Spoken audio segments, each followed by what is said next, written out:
नमस्कार, फाइटर समाचार में आपका स्वागत है। पेश आज 16 अप्रैल शाम 7 बजे राजस्थान की खास खबरें।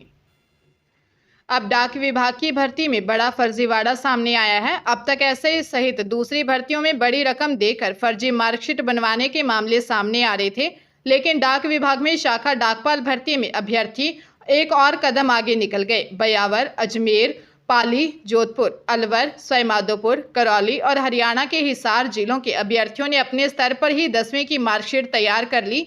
यह दिखने में हूबहू संबंधित यूनिवर्सिटी और बोर्ड की मार्कशीट जैसी है। 5 यूनिवर्सिटी की ऐसी 18 फर्जी मार्कशीट पकड़ी गई है। इनमें अभ्यर्थियों के 96 से 99% तक अंक हैं। इतने अंक होने से यह सीधी भर्ती की मेरिट में टॉप पर आ गए और इन्हें ब्रांच भी मिल गई। पोस्टिंग से पहले जब इन मार्कशीट को संबंधित यूनिवर्सिटी और बोर्ड को भेजा गया तो उन्होंने इसे उनके वहां से जारी होने से इनकार कर दिया। अब इनके खिलाफ मुकदमा दर्ज किया गया है।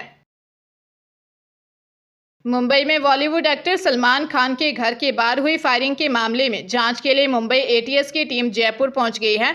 एटीएस मुंबई को शक है कि फायरिंग की प्लानिंग राजस्थान में की गई। इसे लेकर मुंबई एटीएस के 4 सीनियर ऑफिसर की टीम ने सोडाला थाने में बंद लॉरेंस बिश्नोई गैंग के गुर्गे ऋतिक बॉक्सर से पूछताछ की। फायरिंग करने वाले बदमाशों के बारे में जानकारी जुटाने के लिए मुंबई एटीएस की टीमें अलग अलग राज्यों में पूछताछ कर रही हैं। पुलिस ने बताया कि ऋतिक बॉक्सर को एक व्यापारी को जान से मारने की धमकी मामले में 11 अप्रैल को अजमेर हाई सिक्योरिटी जेल से प्रोडक्शन वारंट पर गिरफ्तार कर जयपुर लाए थे।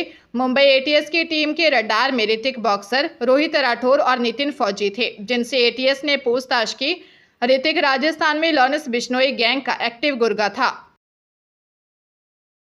माध्यमिक शिक्षा बोर्ड की 10वीं की परीक्षा के प्रश्न पत्रों में मुद्रण और पेपर मिसिंग होने की सूचना ग्रुप में जारी कर गोपनीयता भंग करने के मामले में बोर्ड प्रशासन ने ब्यावर के जिला शिक्षा अधिकारी और 23 केंद्राधीक्षकों को कारण बताओ नोटिस जारी किया है। इसके अलावा प्रिंटिंग प्रेस के मालिक को बिना नाम सामने लाए नोटिस जारी किया गया है।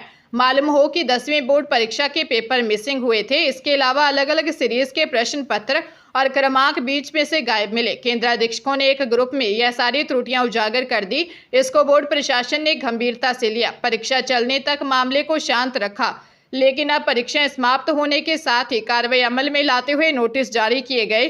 परीक्षा संबंधी गोपनीयता भंग की। पंजाब के 3 जिलों में अभी तक शराब ठेकों की नीलामी नहीं हो पाई है। इन जिलों में पठानकोट, गुरदासपुर व फरीदकोट शामिल हैं। इसके पीछे की मुख्य वजह यह है कि इन एरिया में अन्य जिलों की तुलना में आमदन कम होती है। ऐसे में इस एरिया के ठेकों में ठेकेदार इन्वेस्ट करने से पीछे हट रहे हैं। इस वजह से राजस्व विभाग को नुकसान जरूरत हो रहा है। एक्साइज विभाग ने इन जिलों का लक्ष्य 150 करोड़ का रखा है। वह एक्साइज विभाग अब ड्रॉ की तैयारी कर रहा है। इसको लेकर अधिकारियों की मीटिंग तक हुई है। जल्दी इस बारे में सरकार निर्वाचन आयोग से अनुमति लेकर ड्रॉ की कोशिश करेगी। अब तक राज्य में सरकार की तरफ से 232 ग्रुपों की नीलामी प्रक्रिया पूरी हो चुकी है। इससे अब तक विभाग को 1000 करोड़ रुपए की आमदन भी हो चुकी है। 8वीं बोर्ड परीक्षा का परिणाम अगले माह घोषित हो जाएगा। कॉपी जांचने का 70% काम पूरा हो चुका है। राज्य में 539 मूल्यांकन केंद्रों पर 8वीं बोर्ड परीक्षा की कॉपी जांच का काम चल रहा है। हालांकि शिक्षकों के चुनाव ड्यूटी में व्यस्त होने के कारण परिणाम जारी करने में थोड़ी देरी हो सकती है। राजस्थान में 19 अप्रैल और 26 अप्रैल को मतदान होना है। पिछले साल पंजीयक शिक्षा विभागीय परीक्षाएं राजस्थान बीकानेर ने 17 मई को परिणाम घोषित कर दिया था। बता दें कि 8वीं बोर्ड की परीक्षा 4 अप्रैल को हुई थी। परीक्षा में 12.5 लाख अभ्यर्थी शामिल हुए थे। अलवर जिले में फर्जी पुलिसकर्मी बनकर राहगीर की बाइक जब्त करने की धमकी देकर 15,000 रुपये लूट करने वाले 3 आरोपियों शेर सिंह शेखावत निवासी शाहपुरा अलवर, यूपी के गोवर्धन निवासी संजय सैनी और भरतपुर निवासी हेमंत जाट को पुलिस ने दबोच लिया है। जिन्होंने पीड़ित को धमकाकर फोन पे के जरिए रकम ली, उसी आधार पर पुलिस ने आरोपियों को गिरफ्तार किया। थाना गाजी के रहने वाले मनीष सोनी ने अकबरपुर थाने में दी रिपोर्ट में बताया कि वह उसके चाचा के साथ बाइक से थाना गाजी से अलवर जा रहे थे। उमरैन के पास 2 लोगों ने बाइक आगे लगा रुकवा लिया। बाद में तीसरा युवक भी आ गया, जिन्होंने खुद को पुलिसकर्मी बताते हुए धमकी दी और गाड़ी के कागज मांगे। इसके बाद गाड़ी जब्त करने की धमकी देकर फोन पे के जरिए 15,000 रुपये लूट लिए और सोने की चेन भी लूटने का प्रयास किया। इस लूट की वारदात के बाद पुलिस को रिपोर्ट दी। हरियाणा के यमुनानगर में बड़ा हादसा हो गया। स्कूली बच्चों से भरे ऑटो की एक बाइक से टक्कर हो गई। हादसे में कक्षा 3 की छात्रा की मौत हो गई, वह 6 अन्य बच्चे घायल हुए हैं। प्रदेश के लोग महेंद्रगढ़ में स्कूल बस पलटने से हुई 6 बच्चों की मौत के मामले में अभी सदमे से निकल ही नहीं पाए थे कि दूसरे हादसे ने स्कूल जा रहे बच्चों की सुरक्षा पर फिर से सवाल खड़ा कर दिया। जानकारी के अनुसार मृतक छात्रा की पहचान 8 वर्षीय हिमानी के तौर पर हुई है।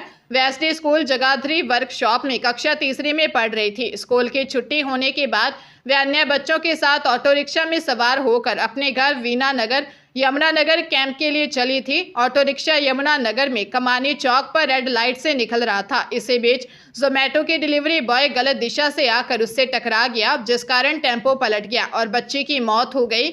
यह हादसा उस समय हुआ है जब महेंद्रगढ़ में 6 बच्चों की मौत के बाद प्रदेश भर में चल रहे स्कूल वाहन प्रशासन के रडार पर हैं। सीकर जिले में शराब कारोबारी से पिस्टल की नोक पर लूट का मामला सामने आया है। मामला धौद थाना क्षेत्र का है। पुलिस को दी रिपोर्ट में 36 वर्षीय बजरंग सिंह निवासी धौद ने बताया कि बजरंग सिंह ने अपनी पत्नी सुमन कंवर के नाम से शराब की दुकान सिहोट बड़ी धौद में कर रखी है। रात को बजरंग सिंह शराब सेल्स के 17,000 रुपये लेकर श्रीपाल सिंह गाड़ी में सवार होकर घर जा रहा था। इस दौरान जब बजरंग सिंह की गाड़ी बालाजी ईंट उद्योग बिंजासी के पास पहुंची तो सामने से तेज स्पीड में 2 कैंपर गाड़ियां व एक पिकअप बोलेरो गाड़ी में सवार 8 से 10 बदमाश आए। बदमाशों ने बजरंग सिंह की गाड़ी के सामने अपनी गाड़ियां लगा दी।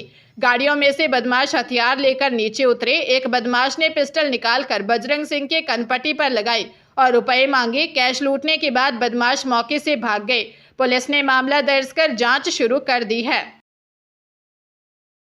पंजाब के लुधियाना में तेज रफ्तार टेम्पो ट्रैवलर और ट्रॉली की भीषण टक्कर हो गई। जलंधर बाईपास नजदीक मेट्रो पुल पर यह हादसा हुआ है। हादसे में कुल 12 लोग घायल हो गए। टेम्पो ट्रैवल चालक हरिद्वार से अस्थियां प्रवाहित करवा सवारियों सहित होशियारपुर जा रहा था। उसे रास्ते में नींद आ गई, जिस कारण उसने ट्रॉली को पीछे से टक्कर मार दी, जिसके बाद टेम्पो ट्रैवलर डिवाइडर पर लगे पोल से टकराया और ट्रॉली सड़क के दूसरी साइड पलट गई। बिजली का पोल भी टेढ़ा हो गया। कई वाहन चालक हाईवे पर रुके और घायलों को बाहर निकाला। लोगों ने एम्बुलेंस को सूचित कर घायलों को अस्पताल भेजा। घायलों में बच्चों और महिलाओं सहित कुल 12 लोग शामिल हैं, जिन्हें परिजन निजी अस्पताल में भर्ती करवाया है। बीकानेर की बिछवाल थाना पुलिस ने एक युवक को 8 लाख रुपए के साथ गिरफ्तार किया है। लोकसभा चुनाव के चलते हो रही चेकिंग के दौरान एक बैग से 8 लाख रुपए मिले। देशनोक निवासी युवक संतोषजनक जवाब नहीं दे सका तो पुलिस ने रुपए जब्त कर लिए और उसे हिरासत में ले लिया है। आयकर विभाग को इसकी रिपोर्ट दी गई है। एसपी तेजस्विनी गौतम ने बताया कि देशनोक के चौपानिया बास में रहने वाले धीरज उपाध्याय की रूटीन चेकिंग की गई। इस दौरान उसके बैग से 500 रुपए की गड्डियां बरामद हुई। ये करीब 8 लाख रुपए थे। धीरज से रुपयों के बारे में पूछताछ की गई तो उसने अलग अलग जानकारी दी। आशंका है कि ये रुपए हवाला के हो सकते हैं। रुपए कहां से लाए और किसे देने जा रहा था, इसकी जांच की जा रही है।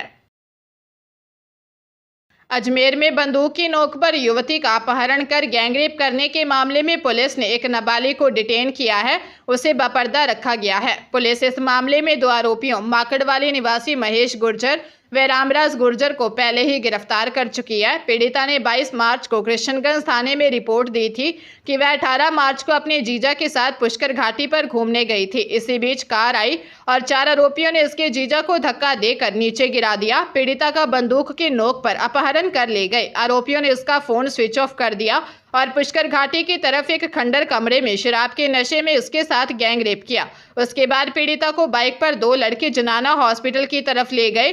वहां भी एक लड़के ने रेप किया। बाद में आरोपियों ने उसे रोडवेज बस स्टैंड पर छोड़ दिया था।